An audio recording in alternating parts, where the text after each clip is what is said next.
ಮಾಡಲಾರೆನು. ನೀನು ಇಲ್ಲದೆ ನಾನು ಏನೂ ಇಲ್ಲ. ನಿನ್ನ ಪ್ರಸನ್ನತೆ, ನಿನ್ನ ಪ್ರಸನ್ನತೆ ನನಗೆ ಬೇಕಯ್ಯ.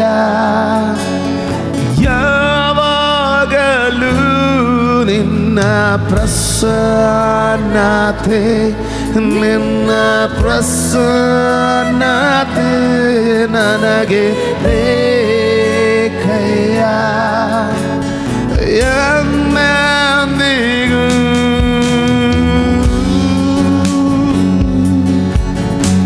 ಕರಗಳನ್ನೆತ್ತಿ ಕರ್ತನಿಗೆ ಸಲ್ಲಬೇಕಾದ ಗೌರವವನ್ನು ಸಲ್ಲಿಸೋದಾಗಿದ್ರೆ ಆತನು ಖಂಡಿತವಾಗಿ ನಮ್ಮನ್ನು ಮುಟ್ಟುವವನು.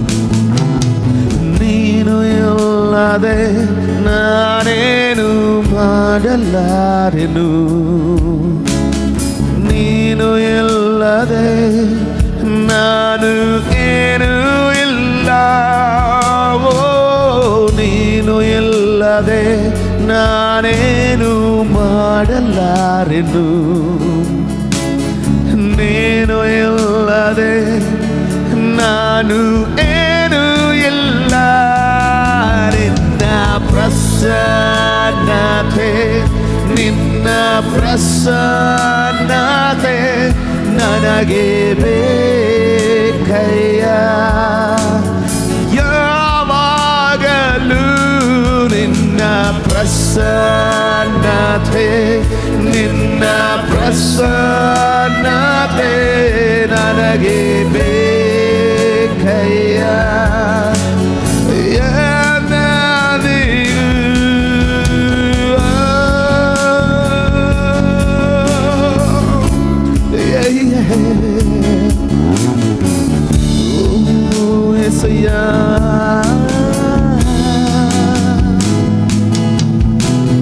ಪರ್ವತವು ಮೇಣದಂತೆ ನಿನ್ನ ಸನ್ನಿಧಿಯಲ್ಲಿ ಕರಗುವವು. ಪರ್ವತವು ಮೇಣದಂತೆ ನಿನ್ನ ಸನ್ನಿಧಿಯಲ್ಲಿ ಕರಗುವವು. ನಿನ್ನ ಪ್ರಸನ್ನತೆ, ನಿನ್ನ ಪ್ರಸನ್ನತೆ ನನಗೆ ಬೇಕಯ್ಯ. ಯಾವಾಗಲೂ ನಿನ್ನ ಪ್ರಸನ್ನತೆ, ನಿನ್ನ ಪ್ರಸನ್ನತೆ ನನಗೆ ಬೇಕಯ್ಯ.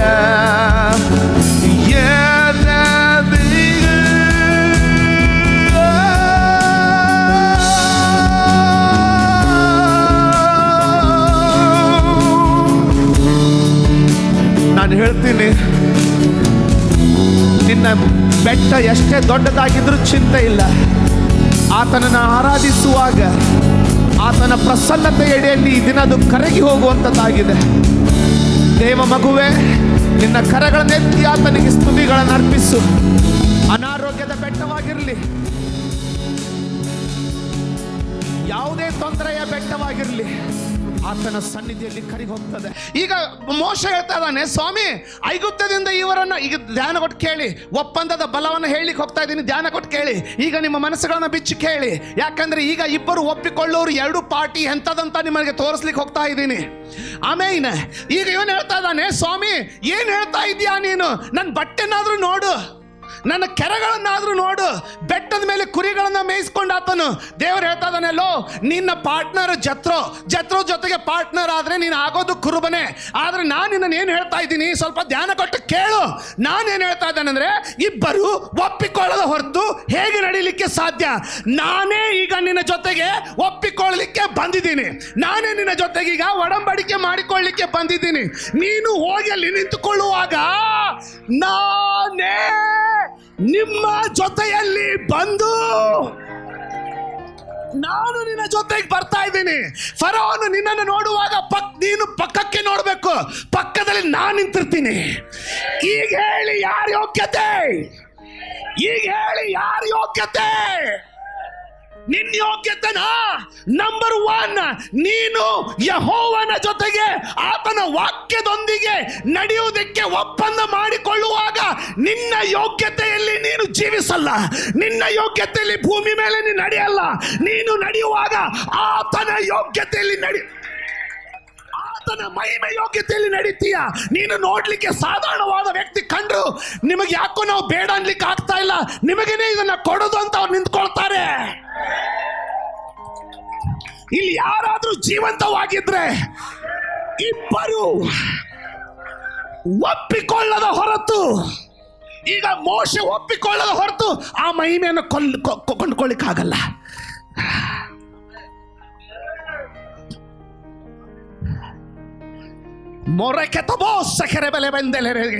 ಯಾರಾದ್ರೂ ಇಲ್ಲಿ ಇದ್ದೀರಾ? ಇದು ಒಪ್ಪಂದ, ಯೋಗ್ಯತೆಯ ಒಪ್ಪಂದ.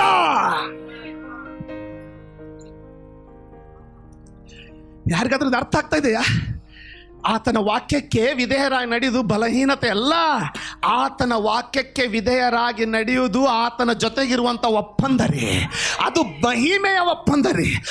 Walk with Jethro made him shepherd. Walk with Pharaoh made him corrupt leader. Walk with his parents made him abandoned sailor.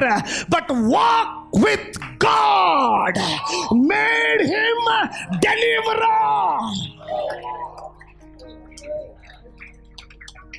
ಮಾವನ ಜೊತೆಗೆ ನಡೆಯುವಾಗ ಕುರುಬನಾಗ್ಬಿಟ್ಟ.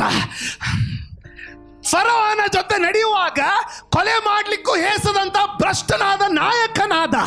ತಂದೆ ತಾಯಿಗಳ ಜೊತೆ ನಡೆಯುವಾಗ ಅನಾಥವಾಗಿ ನದಿಯಲ್ಲಿ ಹಾಕಲ್ಪಟ್ಟ. ಆದ್ರೆ ಯೆಹೋವನ ಜೊತೆಗೆ ನಡೆಯುವಾಗ, ನೀನು ನಿನ್ನ ಹೆಂಡತಿ ಜೊತೆಗೆ ಜೀವಿಸಲಿಕ್ಕೆ ಕರೆಯಲ್ಪಟ್ಟಿದ್ದೀಯಾ, ಆದ್ರೆ ಯೆಹೋವನ ಜೊತೆಗೆ ನಡೀಲಿಕ್ಕೆ ಕರೆಯಲ್ಪಟ್ಟಿದ್ದೀಯಾ. ನೀನು ನಿನ್ನ ಗಂಡನ ಜೊತೆಗೆ ಜೀವಿಸಲಿಕ್ಕೆ ಕರೆಯಲ್ಪಟ್ಟಿದ್ದೀಯಾ, ಆದ್ರೆ ಯೆಹೋವನ ಜೊತೆಗೆ ನಡೀಲಿಕ್ಕೆ ಕರೆಯಲ್ಪಟ್ಟಿದ್ದೀಯಾ. ವ್ಯತ್ಯಾಸ ಅರ್ಥ ಮಾಡ್ಕೋ. ಮಕ್ಕಳು ನಿಮ್ಮ ತಂದೆ ತಾಯಿ ಜೊತೆಗೆ ಇರುವುದಕ್ಕೆ ಕರೆಯಲ್ಪಟ್ಟಿದ್ದೀರಾ, ಆದ್ರೆ ನಡೆಯುವುದು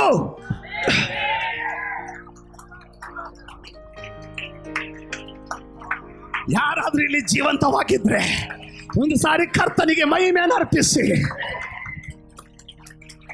ನೀನು ನಿನ್ನ ಕುಟುಂಬದ ಜೊತೆಗೆ ಜೀವಿಸಲಿಕ್ಕೆ ಕರೆಯಲ್ಪಟ್ಟಿದ್ದೀಯಾ, ಆದ್ರೆ ನಿನ್ನ ನಡೆ ನುಡಿ ನೀನು ನಡೆಯುವುದು ಯೆಹೋವನ ಜೊತೆಗೆ ಜೀವಿಸಲಿಕ್ಕೆ ಕರೆಯಲ್ಪಟ್ಟಿದ್ದೀಯಾ. Hallelujah sir, hallelujah. ದೇವರ ಆತ್ಮನ ಜೊತೆ ಮಾತಾಡ್ದ, ನೀನು ನನ್ನ ಜೊತೆಗೆ ನಡೆಯುವುದಾಗಿದ್ರೆ ನೀನಲ್ಲ, ನಾನು ಸಭೆಯನ್ನು ಕಟ್ತೀನಿ. ಏನದರ ಅರ್ಥ? ಇಬ್ಬರು ಒಪ್ಪಿಕೊಂಡು ನಡೆಯುವಾಗ. ಇಬ್ಬರು ಅಂದ್ರೆ ಮೋಶೆಗೆ ದೇವರು ಏನ್ ಹೇಳ್ತಾ ಇದ್ದಾನಂದ್ರಲ್ಲೂ, ನಿನ್ನ ಯೋಗ್ಯತೆ ನೋಡ್ಬೇಡ ಕಣ, ನಿನ್ನಂಥವನನ್ನ ಮಾತಾಡಿಸ್ಲಿಕ್ಕೆ ನಾನು ಇಳಿದು ಬಂದಿದ್ರೆ ಎಷ್ಟು ಚೆನ್ನಾಗಿ ಅರ್ಥ ಆಯ್ತು. ನಾನು ನನ್ನ ಸಿಂಹಾಸನ ಬಿಟ್ಟು ನೀನು ಈ ಫರೋವನ ಬಗ್ಗೆ ಮಾತಾಡ್ತಾ ಇದೆಯಲ್ಲ, ಅವನು ಒಂದೇ ರಾತ್ರಿಲಿ ಅಂದ್ರೆ ಹೋಗ್ಬಿಡ್ತಾವನೆ. ನಾನು ಅವನ ಇದು ಬಲಹೀನತೆಯ ಒಪ್ಪಂದ ಅಲ್ಲಮ್ಮ, ಇದು ಸೋತು ಹೋದ ಒಪ್ಪಂದ ಅಲ್ಲ, ಇದು ಯೋಗ್ಯತೆಯನ್ನ, ಆತನ ಯೋಗ್ಯತೆಯನ್ನು ಧರಿಸಿಕೊಳ್ಳುವಂತ ಒಪ್ಪಂದ.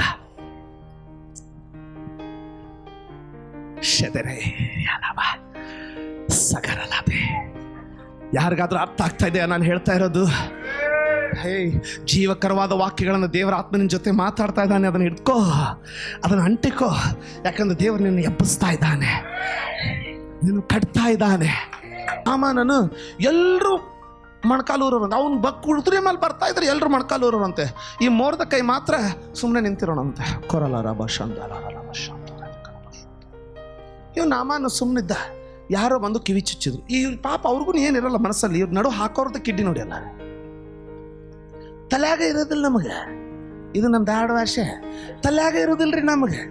ಇವ್ರ ತಲೆಯಾಗ ಹಾಕಿ ಹಾಕಿ ಹಾಕಿ ಹಾಕಿ ಕೂದಲೆಲ್ಲ ಕಿತ್ಬಿಡ್ತಾರೆ. ಆಮೇಲೆ ಎಷ್ಟು ಜನರಿಗೆ ಇದು ಅರ್ಥ ಆಗ್ತಾ ಇದೆ? ನಿನ್ನ ಜೀವನದಲ್ಲಿ ಒಂದು ಒಡಂಬಡಿಕೆ ಆಗಿದೆ. ನಿನ್ನ ಜೀವನದಲ್ಲಿ ದೇವರ ಬಲ ನೋಡ್ಬೇಕಂದ್ರೆ ಒಂದು ಒಪ್ಪಂದ ಆಗಿದೆ. ನೀನು ಆ ಒಪ್ಪಂದ ಮುರಿದಿ ಅಂದರೆ ಕಾರ್ ಸೀಸ್ ಆಗಿರೋದನ್ನ ನ್ಯಾಪ್ ಮಾಡ್ಕೊ. ಲೈಫ್ ಹೆಂಗೆ ಸೀಸ್ ಆಗುತ್ತಂದ್ರೆ, ಅಷ್ಟೇ ಎಲ್ಲ ಕಡೆ ಕೈ ಹಾಕ್ತೀನಿ, ಒಂದು ಹತ್ತಲ್ಲ ಅಮ್ಮ ಇಂಜಿನ್ ಸೀಸ್ ಆಗೈತೆ.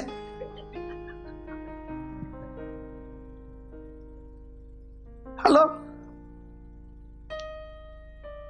ಯಾರಾದ್ರೂ ಇದ್ದೀರಾ? ನಾನು ಹೇಳೋದು ಎಷ್ಟೋ ಜನರಿಗೆ ವ್ಯತ್ಯಾಸ ಅರ್ಥ ಆಗ್ತದೆ. ಅದನ್ನು ಬಿಚ್ಚಬೇಕೀಗ. ದೇವರ ಸನ್ನಿಧಿಯಲ್ಲಿ ಕೂತ್ಕೊಳ್ಬೇಕು. ದೇವರೇ, ನಾನು ನೀನು ಒಪ್ಪದ ಹೊರತು ನಾನು ನಿನ್ನ ಜೊತೆ ನಡೀಲಿಕ್ಕಾಗಲ್ಲ, ತಪ್ಪಾಯ್ತು. ಏನು ಹೇಳ್ತೀಯೋ ಸಹಿ ಮಾಡ್ತೀನಿ.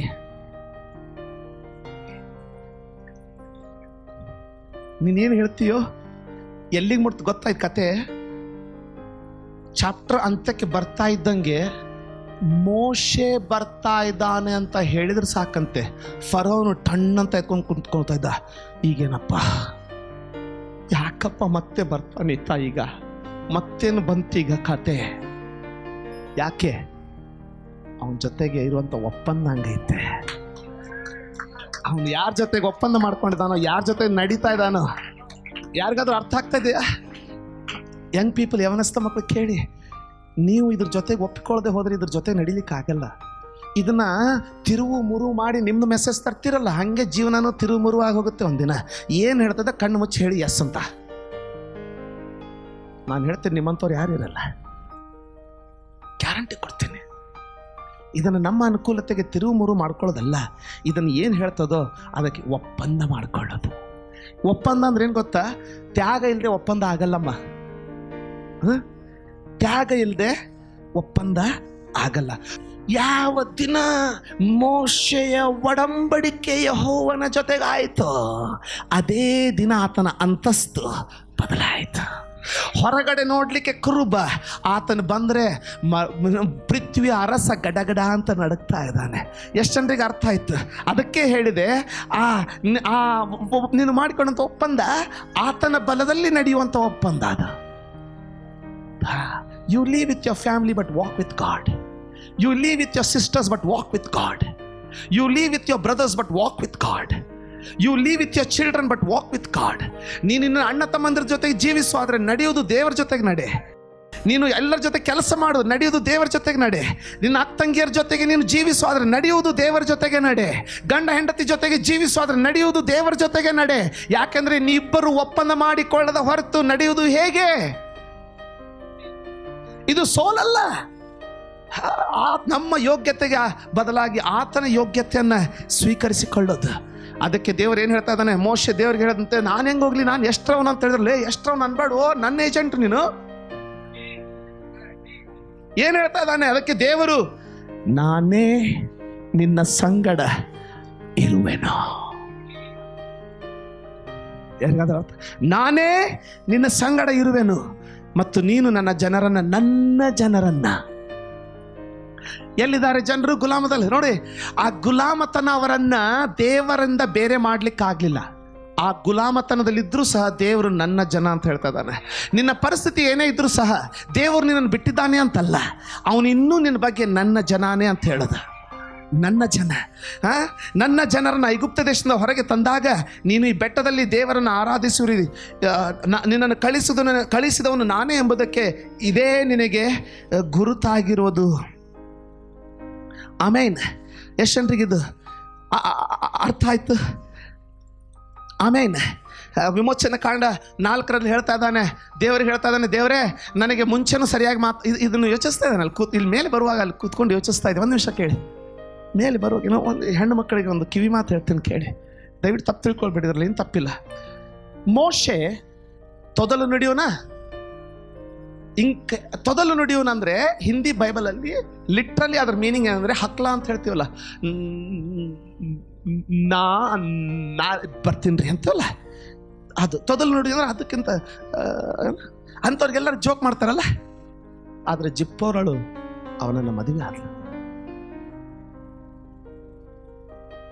ಯಾರಾದ್ರೂ ಕೇಳ್ತಾ ಇದ್ದೀರಾ? ಆದರೆ ಜಿಪ್ಪೋರಳು ಅವನನ್ನು ಮದುವೆ ಆದ್ಲು. ಕೆಲವು ಸಾರಿ ನಮ್ಮ ಜೀವನದ ಸಹಭಾಗಿಯಲ್ಲಿ ನಾವು ಬರೀ ಸುಂದರತೆಯನ್ನು ನೋಡೋದಲ್ಲ, ಅವ್ರ ಎಜುಕೇಶನ್ ಮಾತ್ರ ನೋಡೋದಲ್ಲ, ಕೆಲವೊಂದು ಸಾರಿ ನಾವು ಅವ್ರ ಮೇಲೆ ದೇವರ ಕರೀವಿಕೆಯನ್ನು ಗುರುತಿಸ್ಬೇಕು. ಇವತ್ತು ಅವಳಿಗೆ ಏನಂತ ಕರೀತಾರೆ ಗೊತ್ತಾ? ಮಿದ್ಯಾನದ ಪೂಜಾರಿಯಾದ ಜತ್ರೋನ ಮಗಳು ಅಂತ ಯಾರು ಕರೆಯಲ್ಲ ಅವನನ್ನು. ಇವತ್ತು ಅವಳನ್ನು ಎಲ್ಲರೂ ಮೋಶೆ ಹೆಂಡತಿ ಜಿಪ್ಪೋರಳು ಅಂತಾರೆ. Understand that? ಸುಂದರತೆಯಿಂದ ಓಡಬೇಡಿ, ದೇವರ ಕರಿವಿಕೆರೋರನ್ನ ನೋಡಿ. ಸುಂದರತೆ ಬಿದ್ದು ಹೋಗುತ್ತೆ, ದೇವರ ಕರಿವಿಕೆ ನಿಮ್ಮನ್ನ ಮೇಲೆ ಕೆತ್ತುತ್ತೆ. ಇವತ್ತು ಸೇವಕರನ್ನು ಮದುವೆ ಮಾಡಿಕೊಳ್ಳಿಕ್ಕೆ ಯಾರು ಸಿದ್ಧರಾಗಲ್ಲ. ಆದ್ರೆ ನಾನು ಹೇಳ್ತೀನಿ, ದೇವರು ನಿನ್ನ ಕರೆದ್ರೆ ನೀನು ಸಿದ್ಧನಾಗ. ಯಾಕಂದ್ರೆ ದೇವರು ನೀನು ಕಟ್ತಾ ಇದ್ದಾನೆ. ಆತನ ಹೇಳ್ತಾ ಎಷ್ಟು ಕ್ವಿಕ್ತಿಯಿಂದ ಹೇಳ್ತಾನೆ ನೋಡ್ರಿ. ಇವನಿಗೆ ಮಾತಾಡ್ಲಿಕ್ಕೆ ಸರಿ ಬಲ್ಲ ಅಂದರೂ ಜ್ಞಾನಕ್ಕೇನು ಕೊರತೆ ಇಲ್ಲ. ಹೆಂಗೆ ದೇವರಿಗೆ ತಿವಿತಾನೆ ನೋಡಿ. 12ನೇ ಅಧ್ಯಾಯದ ವಚನದಲ್ಲಿ, 4ನೇ ಅಧ್ಯಾಯದ 12ನೇ ವಚನ ತೆಗಿಬೇಡಿ, ವಿಮೋಚನ ಕಾಂಡ 4:12 ಹೆಂಗೆ ಹೇಳ್ತಾನೆ ಇವನು ದೇವರಿಗೆ. ಓದೋಣವಾ? ಓದಿದ್ರೆ ಒಂದು ಬುದ್ಧಿ ಗೊತ್ತಾಗುತ್ತೆ ನೋಡಿ. ವಿಮೋಚನ ಕಾಂಡ 4:12 ಓದಮ್ಮ. ಯಾರು ಓದ್ತಾ ಇದ್ದೀರಾ? ನಾನು ನಿನ್ನ ಬಾಯಿಗೆ ಸಹಾಯವಾಗಿದ್ದು. ಇಲ್ಲ, ಅದಕ್ಕಿಂತ ಮುಂಚೆ ಸಾರಿ, 11 ಏನೋ ತಪ್ಪಲ್ಲ. ಯೆಹೋವನು ಅವನಿಗೆ, ಅದಕ್ಕಿಂತ ಮುಂಚೆ, ಆದರೆ ಮೋಶೆ ಯೆಹೋವನಿಗೆ, ಸ್ವಾಮಿ ಸ್ವಾಮಿ ನಾನು ಮೊದಲಿನಿಂದಲೂ. ನೋಡಿ, ಅವನು ಹೇಳ್ತಾನೆ ಸ್ವಾಮಿ. ಯಾರ ಜೊತೆ ಮಾತಾಡ್ತಾ ಇದ್ದಾನೆ? ಭಯಂಕರನಾದ ದೇವರ ಜೊತೆ ಮಾತಾಡ್ತಾ ಇದ್ದಾನೆ. ಆದ್ರೆ ಬುದ್ಧಿ ನೋಡಿ ಹೆಂಗಿರ್ತದೆ. ಈ ಬುದ್ಧಿ ನೋಡಿ, ಆಫೀಸರ್ಗಳ ಮುಂದೂ ಗೇಮ್ ಆಡುತ್ತೆ ಬುದ್ಧಿ. ಸ್ವಾಮಿ ಏನಂತೆ? ಮೊದಲಿನಿಂದಲೂ ನೀನು ದಾಸನ ಸಂಗಡ ಮಾತಾಡಿದ ಮೇಲೆಯೂ. ಅಲ್ಲಲ್ಲ, ಮೊದಲಿನಿಂದಲೂ. ನಾನು ಮೊದಲಿನಿಂದಲೂ. ನಾನು ಮೊದಲಿನಿಂದಲೂ. ನೀನು ಅಥವಾ ನೀನು ನಿನ್ನ ದಾಸನಾದ ನನ್ನ ಜೊತೆಗೆ ಮಾತನಾಡಿದ ಮೇಲೂ ವಾಕ್ಚಾತುರ್ಯವಿಲ್ಲದವನು. ಇನ್ನೂ ಮಾತಾಡ್ಲಿಕ್ಕೆ ನಾನು ಬರ್ದವನೇ. ಅಂದ್ರೆ ಏನ್ ಹೇಳ್ತಾ ಇದ್ದಾನೆ? ನೀ ಬಂದು ಭೇಟಿ ಆದ್ರೂ ಏನು ಫರಕ್ ಬಿದ್ದಿಲ್ಲ ಸ್ವಾಮಿ. ಹೆಂಗೈತೆ ಬುದ್ಧಿ? ಹೋಗೋದು ಹೆಂಗೆ? ಎಷ್ಟಂಟಿಗೆ ಅರ್ಥ ಆಯ್ತು ನಾ ಹೇಳಿದ್ದು? ಮೊದಲಿನಿಂದಲೂ ನನಗೆ ವಾಕ್ಚಾತುರ್ಯ ಅಂದ್ರೆ ಮಾತಾಡ್ಲಿಕ್ಕೆ ಬರಲ್ಲ, ನೀನೇ ಬಂದು ಭೇಟಿಯಾದಿ ಇನ್ನೂ ನನಗೆ ಸರಿಯಾಗಿ ಮಾತಾಡ. ಇದಕ್ಕಿಂತ ದೊಡ್ಡ ವಾಕ್ಚಾತುರ್ಯ ಏನ್ ಬೇಕು ಇವನಿಗೆ? ದೇವ್ರ ಜೊತೆಗೇನೆ ವಾಕ್ಚಾತುರ್ಯ ನಡೆಸ್ತಾನೆ. ತಿಳಿದಿಲ್ಲ? ದೇವ್ರಿಗೇನೆ ಟೊಪಿಗೆ ಹಾಕ್ತಾವನೆ, ದೇವ್ರಿಗೇನೆ ಮಾತಾಡ್ತಾವನೆ. ಇದಕ್ಕಿಂತ ಶ್ರೇಷ್ಠವಾದ ವಾಕ್ಚಾತುರ್ಯ ಏನ್ ಬೇಕು ಇವನಿಗೆ? ಎಷ್ಟಂಟ್ರಿಗೆ ಅರ್ಥ ಆಯ್ತದ? ಎಷ್ಟಂಟ್ರಿಗೆ ಅರ್ಥ ಆಯ್ತದ? ದೇವ್ರು ಹೇಳ್ತಾನಲ್ಲಿ, ಮಗ ನನ್ನ ಜೊತೆಗೇನೆ ಗೇಮ್ ಆಡ್ತೀಯ. ಯಾರು ಗೊತ್ತಾ ಇವರೆಲ್ಲ ಎಲ್ಲಿಂದ ಬರ್ತಾ ಇದೆ? ಅವರೇ ನೋಡಿ. ಆತನ ಒಂದು ಬೋಧನೆಯನ್ನು ತಗೊಂಡು ತಮ್ಮ ಎಂಜಾಯ್ಮೆಂಟಿಗೆ ತಕ್ಕಂಗೆ ಬೆಂಡ್ ಮಾಡ್ತಾರಲ್ಲ, ಇವರೆಲ್ಲ ಇದೇ ಲೈನಲ್ಲಿ ಬರೋರು. ಇವರು ದೇವ್ರು ಕುಡಿಬೇಡ ಅಂದವನೇ, ಹೌದು ತಪ್ಪು. ಆದ್ರೆ ಅದೇ ತಿಮೋತಿಗೆ ಪೌಲನ್ ಬರೀತಾನೆ, ನೀನು ಹೊಟ್ಟೆ ನೋವಿಗೆ ಸ್ವಲ್ಪ ಕುಡಿ ಅಂತ. ಹೊಟ್ಟೆ ನೀವು ಬಂದ್ರೆ ಕುಡಿಯಪ್ಪ, ಸುಮ್ಮನೆ ಯಾಕೆ ನಾವು ಹೇಳ್ತೀಯ? ಅದನ್ನ ನಾವು ಮಾಡ್ಕೊಳ್ಳೋದು. ಏನ್ ಹೇಳ್ತಾನೆ? ಮುಂಚಿನಿಂದನೂ ನನಗೆ ಮಾತಾಡಕ್ ಬರ್ತಾ ಇರ್ಲಿಲ್ಲ, ನೀನು ಭೇಟಿ ಆದ್ಮೇಲೂ ನನಗೆ ಮಾತಾಡಕ್ ಬರ್ತಾ ಇಲ್ಲ ಸ್ವಾಮಿ, ನನ್ನ ಬಾಯಿನೇ ಸರಿ ಇಲ್ಲ. ಬೇಗ. ನನ್ನ ಮಾತು ನಾಲಿಗೆಯು ಮಂದವಾಗಿವೆ. ನನ್ನ ಮಾತು ನಾಲಿಗೆ ಮಂದವಾಗಿದೆ ಎಂದು ಹೇಳಲು ಆದ್ರೆ ನೋಡ್ರಿ, ದೇವ್ರು ಒಳ್ಳೆ ಕೃಪೆ ನೋಡಿ, ಒದ್ದು ಬಿಡಲ್ಲ ಅವನ. ಅಲ್ಲೋ ಮಗನೇ ನನಗೆ ಟೊಪ್ಕಿ ಹಾಕ್ತೀಯ ಅನ್ನಲ್ಲ, ಲೇ ನನ್ನ ಜೊತೆಗೇ ಮಾತಾಡ್ತೀಯಾ ಅಂತ ಕೇಳಲ್ಲ.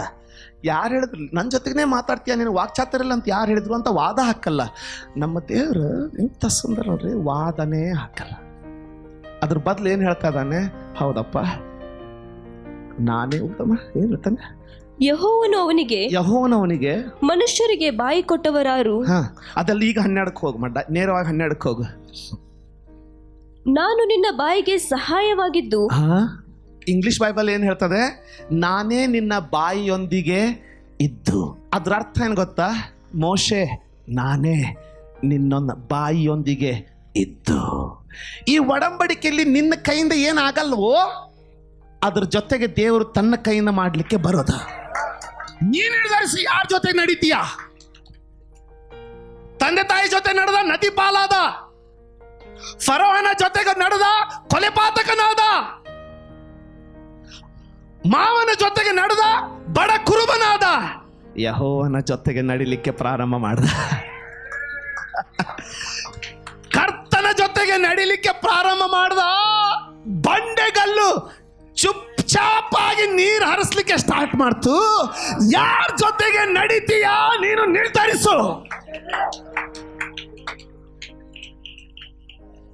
ಯಾರ ಜೊತೆಗೆ ನಡೀತಿ ಅನ್ನೋದನ್ನ ನಿರ್ಧರಿಸು.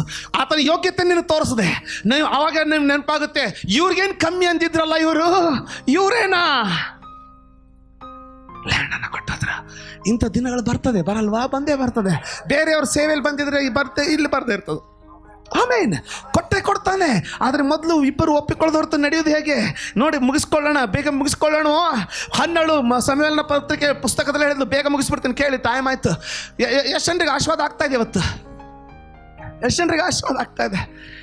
ಆತನು ಸಿದ್ಧನಾಗಿದ್ದಾನೆ. ನಾವು ಆತನ ಜೊತೆಗೆ ನಡೆಯೋದು ಒಂದೇ ಬಾಕಿ. ನಾವು ಆತನ ಜೊತೆಗೆ ನಡೀಲಿಕ್ಕೆ ಸಿದ್ಧ ಆದರೆ ಆಮೇನ್ ಆತನಿಗೆ ಅಸಾಧ್ಯವಾದದ್ದು ಯಾವುದಿರಲ್ಲ. 12 ಪ್ರಾರ್ಥಿಸಿದ್ಲು. ನೀನು number 2, God stands with what you give him. ನೀನು ಕರ್ತನಿಗೆ, ಮ್ಯೂಸಿಷಿಯನ್ಸ್, ನೀವು ಕರ್ತನಿಗೆ ಏನನ್ನ ಕೊಡ್ತೀರೋ ದೇವರು ಅದ್ರ ಜೊತೆಗೆ ನಿಂತ್ಕೊಳ್ತಾನೆ. 12 ಪ್ರಾರ್ಥಿಸಿದ್ಲು. ಅರ್ಥ ಆಯ್ತಾ?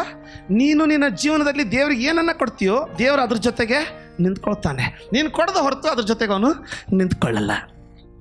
ಆಮೇಲೆ ಉದಾಹರಣೆ ಹೇಳ್ತಾನೆ. 12 ಮೊಣಕಾಲೂರಿ ಪ್ರಾರ್ಥನೆ ಮಾಡ್ತಾ ಇದ್ದಾಳೆ. ದೇವರ ಆಲಯದಲ್ಲಿ ಮುಂದ್ಕೊಂಡ್ಕೊಂಡು, ದೇವರೇ ನಿನ್ನ ದಾಸಿಯ ಮೇಲೆ ಕರುಣೆ ಇಟ್ಟು ನೀನು ಒಬ್ಬ ಮಗನನ್ನು ಕೊಡೋದಾಗಿದ್ರೆ ನಾನು ಅವನನ್ನು ನಿನಗೆ ವಾಪಸ್ ಕೊಡ್ತೀನಿ. ಆಮೇಲೆ ಕೊಟ್ಲು. ದೇವರು ಸಮುವೇಲನ ಜೊತೆಗೆ ಹೆಂಗೆ ನಿಂತ್ಕೊಂಡ ಅಂದರೆ ಅವನು ನುಡಿದಂಥ ಪ್ರವಾದನೆಗಳಲ್ಲಿ ಒಂದು ಬಿದ್ದು ಹೋಗಲಿಲ್ಲ. God stands with what you give him. ಇವನನ್ನು ಅವ್ರಿಗೆ ಬಿಟ್ಕೊಟ್ರ, ತಮ್ಮ ಕುಟುಂಬದಲ್ಲಿ ಇವನನ್ನು ಕೊಟ್ರ, ದೇವರು ಆತನ ಜೊತೆ ನಿಂತ್ಕೊಳ್ತಾನೆ. ಇವ್ರ ಕುಟುಂಬದಲ್ಲಿ ದೇವರು ಇವನನ್ನು ಕರ್ತನೆ, ಅವರು ಕುಟುಂಬದವರು ಇವನನ್ನು ಕೊಟ್ರ, ಪರಿಪೂರ್ಣವಾಗಿ ಕೊಡದೆ ಹೋದ್ರು. ರವಿವಾರ ನಿದ್ದೆಗೆಟ್ಟು ರಾತ್ರಿ ಇಂಜಿನಿಯರಿಂಗ್ಗೋಸ್ಕರ ರಾತ್ರಿ ಎಲ್ಲ ಸ್ಟಡಿ ಮಾಡಿ ಎಷ್ಟೇ ಕಣ್ಣು ಉಬ್ಬಿದ್ರು ಚಿಂತಲೆ ಬೆಳಿಗ್ಗೆ ಹೋಗಿ ದೇವರ ಆಲಯದಲ್ಲಿ ಸೇವೆ ಮಾಡ್ಬೇಕಂತ ಕೊಟ್ರ, ದೇವರು ಅದ್ರ ಜೊತೆ ನಿಂತ್ಕೊಳ್ತಾನೆ. ಯಾಕಂದ್ರೆ ಅದಕ್ಕೆ ಆತನಿಗೆ ಗೌರವ. ಯಾಕಂದ್ರೆ ದೇವ್ರಿಗೋಸ್ಕರ ಏನು ಕೊಡ್ತೀಯೋ ದೇವರು ಅದ್ರ ಜೊತೆ ನಿಂತ್ಕೊಳ್ತಾನೆ. ಅದು ಈಗ ಕಾಣದೆ ಹೋದ್ರು ದಿನ ಕಳೆದಂತೆ ಕಂಡು ಬರ್ಲಿಕ್ಕೆ ಪ್ರಾರಂಭ ಆಗುತ್ತೆ. ಅವರ ಆರೋಗ್ಯದಲ್ಲಿ, ಅವರ ಜ್ಞಾನದಲ್ಲಿ, ಅವರ ಭವಿಷ್ಯತ್ನಲ್ಲಿ, ಅವರ ಏಳಿಗೆಯಲ್ಲಿ, ಅವರ ಭಾವನೆಗಳಲ್ಲಿ ದೇವರು ಅವ್ರ ಜೊತೆ ನಿಂತ್ಕೊಂಡಿರೋದು ಕಂಡು ಬರ್ಲಿಕ್ಕೆ ಪ್ರಾರಂಭ ಆಗುತ್ತೆ. ನೀನು ಯಾವುದನ್ನು ಕರ್ತನಿಗೆ ಕೊಡ್ತೀಯೋ ದೇವರು ಆತನ ಜೊತೆ ನಿಂತ್ಕೊಳ್ತಾನೆ. 12 ಸಮುವೇಲನನ್ನು ಕರ್ತನಿಗೆ ಕೊಟ್ಲು. ದೇವರು ಆ ಸಮುವೇಲನ ಜೊತೆಗೆ ನಿಂತ್ಕೊಂಡ. ಪೇತ್ರ ತನ್ನ ದೋಣೆಯನ್ನ ಬರೀ ಒಂದು ಸೆಷನ್ಗೋಸ್ಕರ, ಒಂದೇ ಒಂದು ಸೆಷನ್ಗೋಸ್ಕರ, ಕೇಳ್ತಾ ಇದ್ದೀರಾ? ಒಂದು ಸೆಷನ್ಗೋಸ್ಕರ ತನ್ನ ಬೋಟನ್ನು ಕೊಟ್ಟ. ಯೇಸು ಸ್ವಾಮಿ ಆ ಬೋಟಲ್ಲಿ ಹೆಂಗೆ ನಿಂತ್ಕೊಂಡಂದ್ರೆ ಸಮುದ್ರದ ಮೀನುಗಳು ತಾವೇ ಬಂದು ಒಳಗಡೆ ಬಂದು ಬೀಳ್ಬೇಕು. ಬೋಟ್ ಮುಳುಗೋ ರೀತಿಯಲ್ಲಿ ತುಂಬ ಹೋಯ್ತು. ಯಾವುದನ್ನ ನೀನು ಕರ್ತನಿಗೆ ಕೊಡ್ತೀಯೋ ದೇವರು ಅದನ್ನ ಆಶೀರ್ವದಿಸ್ತಾನೆ. ದೇವರ ಅದ್ರ ಜೊತೆಗೆ ನಿಂತ್ಕೊಳ್ತಾನೆ. ಒಬ್ಬ ಚಿಕ್ಕ ಹುಡುಗ ಊಟ ಮಾಡ್ಲಿಕ್ಕೆ ಏನೂ ಇಲ್ಲ, ಏನಿದೆ ಅಂತ ಕೇಳಿದ್ರೆ ಒಬ್ಬ ಚಿಕ್ಕ ಹುಡುಗ ಟಿಫಿನ್ ತಂದು ಕೊಟ್ಟ. 5 ರೊಟ್ಟಿ 2 ಮೀನುಗಳು ಮಾತ್ರ ಇತ್ತು. ದೇವರು ಅದನ್ನು ಆ ಟಿಫಿನ್ ಜೊತೆಗೆ ಕೈಯಲ್ಲಿ ತಗೊಂಡದ್ರ ಜೊತೆಗೆ ನಿಂತ್ಕೊಂಡ. 5,000 ಜನ ತಿಂದ್ಬಿಟ್ರ. ಆ ಹುಡುಗನ ಹೆಸರು ಗೊತ್ತಿಲ್ಲ ನಮಗೆ, ಯಾವ ಕುಲದವನಂತ ಗೊತ್ತಿಲ್ಲ. ಆದರೆ ಅವತ್ತು ಕೊಟ್ಟಂತ 5 ರೊಟ್ಟಿ 2 ಮೀನು 5,000 ಜನರಿಗೆ ಊಟ ಆಗ್ಬಿಡ್ತು. ಅದನ್ನು ಇವತ್ತು ಎಲ್ಲರೂ ಮಾತಾಡ್ತಾರೆ. ನಾನು ಪರಲೋಕಕ್ಕೆ ಹೋದ ನಂತರ ಪೌಲನನ್ನು ನೋಡ್ಲಿಕ್ಕೆ ಮನಸ್ಸು ಮಾಡಲ್ಲ. ಪರಲೋಕಕ್ಕೆ ಹೋದಾಗ ನಾನು ಸೊಲೊಮೋನನನ್ನು ನೋಡ್ಲಿಕ್ಕೆ ಮನಸ್ಸು ಮಾಡಲ್ಲ. ಈ ಚಿಕ್ಕ ಹುಡುಗ ಯಾರಂತ ನೋಡ್ಬೇಕು. ಯಾಕಂದ್ರೆ ಆತನ ಕೊಟ್ಟದ್ದು ದೇವರು ಆತನ ಜೊತೆಗೆ ಹೆಂಗೆ ನಿಂತ್ಕೊಂಡು ಅಂದ್ರೆ ಅದು ಎರಡು ಭಾಗ ಆಯ್ತು, 2ರಷ್ಟು ಆಯ್ತು. ಆಮೇಲೆ don't forget, number 1, walk with God is walk of power. ಮೊದಲನೇದಾಗಿ ದೇವರೊಟ್ಟಿಗೆ ನಡೆಯೋದು ಬಲದಲ್ಲಿ ನಡೆಯೋದು. Number 2, what you give to God, God stands with it. ನೀನು ದೇವರಿಗೋಸ್ಕರ ಏನನ್ನು ಕೊಡ್ತೀಯೋ ದೇವರು ಅದ್ರ ಜೊತೆಗೆ ಆತನ ನಿಂತ್ಕೊಳ್ತಾನೆ. ನಿನ್ನ ಶರೀರವನ್ನು ಆತನ ಸೇವೆಗೋಸ್ಕರ ನೀನು ಅರ್ಪಿಸೋದಾಗಿದ್ರೆ ನಿನ್ನ ಆರೋಗ್ಯದ ಜೊತೆಗೆ ಆತ ನಿಂತ್ಕೊಳ್ತಾನೆ. ತಂದೆ ತಾಯಿಗಳ ಜೊತೆಗೆ ನಡೆದ, ನದಿ ಪಾಲಾದ, ಅರಸನ ಜೊತೆಗೆ ನಡೆದ, ಕೊಲೆ ಪಾತಕನಾದ. ಕೇಳ್ತಾ ಇದ್ದೀರಾ? ಮಾವನ ಜೊತೆಗೆ ನಡೆದ, ಕುರುಬನಾಗ್ಬಿಟ್ಟ. ಆದರೆ ಯೆಹೋವನ ಜೊತೆಗೆ ನಡೆದ, ವಿಮೋಚಕನಾದ. ಕೆಂಪು ಸಮುದ್ರನ ಇಬ್ಬಾಗ ಮಾಡಿಕೊಂಡ, ಬಂಡೆಗಲ್ಲಿಂದ ನೀರನ್ನು ತೆಗೆದ. ಕಾರಣ ಇಬ್ಬರು ಒಪ್ಪಿಕೊಳ್ಳದ ಹೊರತು ಜೋಡಾಗಿ ನಡೀಲಿಕ್ಕಾಗಲ್ಲ. ದೇವರು ನಿನ್ನ ಜೊತೆಗೆ ಜೋಡಾಗಿ ನಡಿಬೇಕಂದ್ರೆ ನೀನು ಒಪ್ಪಂದ ಮಾಡಿಕೊಳ್ಬೇಕು. ಸ್ವಾಮಿ, ಇದು ಎಸ್ ಅಂದರೆ ಎಸ್, ನೋ ಅಂದರೆ ನೋ. ನನಗೆ ಜಯ ಬೇಕು. ಇನ್ನು ನಿನ್ನ ಯೋಗ್ಯತೆ ಅಲ್ಲ, ಆತನ ಯೋಗ್ಯತೆ. ಇನ್ನು ನಿನ್ನ ಬಲವಲ್ಲ, ಆತನ ಬಲ. ನಾನು ಹೇಳ್ತೀನಿ, ಆತನು ಅದನ್ನು ನೆರವೇರಿಸ್ತಾನೆ, ಮಾಡಿಯೇ ಮಾಡ್ತಾನೆ. ನೆನಪಿರಲಿ, ಮುಗಿಸ್ಕೊಳ್ಳೋಕ್ಕಿಂತ ಮುಂಚೆ, what you give God stands with it. ನೀನು ಏನನ್ನು ಕೊಡ್ತೀಯೋ ದೇವರು ಅದ್ರ ಜೊತೆಗೆ ನಿಂತ್ಕೊಳ್ತಾನೆ. ಯಾವುದನ್ನು ನೀನು ಕರ್ತನೆ ಕೊಡ್ತೀಯೋ ದೇವರು ಅದ್ರ ಜೊತೆಗೆ ನಿಂತ್ಕೊಳ್ತಾನೆ. ಯಾವುದ್ರ ಜೊತೆಗೆ ದೇವರು ನಿಂತ್ಕೊಳ್ತಾನೋ ಅದನ್ನು ಯಾರಿಗೂ ಎದುರಿಸ್ಲಿಕ್ಕೆ ಆಗಲ್ಲ, ಅದನ್ನು ಯಾರಿಗೂ ಮುರಿಲಿಕ್ಕೆ ಆಗಲ್ಲ. ಇದನ್ನು ಕೇಳಿ, ಹೌದು ನಾನು ದೇವ್ರ ಜೊತೆಗೆ ಒಪ್ಪಿಕೊಂಡು ಆತನ ವಾಕ್ಯ ಹೇಗೆ ಹೇಳ್ತದೋ ಆ ರೀತಿ ನಾನು ನಡಿಬೇಕಂತೇಳಿ ಒಪ್ಪಿಸಿಕೊಡ್ಲಿಕ್ಕೆ ಮನಸ್ಸುಳ್ಳವರು ದಯವಿಟ್ಟು ನೀವೆಲ್ಲಿರ್ತೀರೋ ಅಲ್ಲಿನೇ ಮೊಣಕಾಲುಗಳ ಮೇಲಾಗಲಿ ನಿಂತ್ಕೊಂಡಾಗಲಿ ನಿಮ್ಮನ್ನು ಆತನ ವಾಕ್ಯಕ್ಕೆ, ಆತನ ಜೊತೆಗೆ ಒಪ್ಪಂದಕ್ಕೆ ಒಪ್ಪಿಸ್ಬೇಕೆಂದ ಕೇಳಿಕೊಳ್ತೇನೆ, ಸಮರ್ಪಿಸ್ಬೇಕೆಂದ ಕೇಳಿಕೊಳ್ತೇನೆ.